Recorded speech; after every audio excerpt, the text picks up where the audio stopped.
后来继续来看，民进党的总统参选人赖清德参加造势活动，讲介绍家己党的高嘉瑜，比介绍社民党的苗凤雅较少，引发着讨论。高嘉瑜是出面来背会，讲伊甲赖清德的感情是非常的坚定，外界安尼见缝插针，抓到机会就要共插，实在无必要。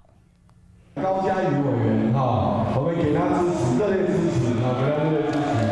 苗博雅委员，哇！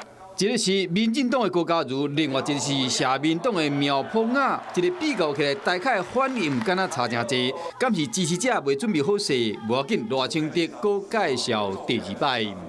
我们自己党的这个高嘉瑜，高嘉瑜，好，拜托一下，拜托一下。那社会民主党的博雅，苗博雅。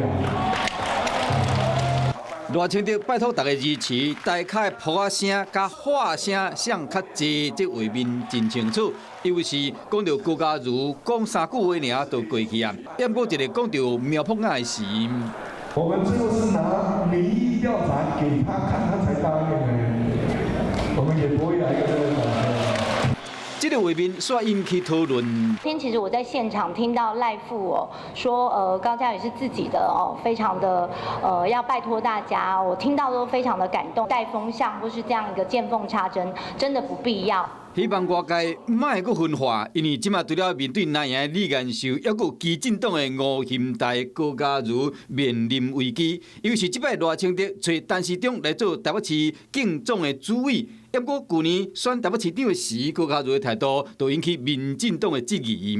除了一些周边有一些突锤，把它去掉之外，根本它还是本党的啦。其实我跟赖副的互动，或是我们之间的情感，都是情比金坚都是绝对是经得起检验跟考验哦。有陈时中小婷秘书食到定心丸，是讲敢会当甲民进党的支持者化解误会，这需要靠伊家己。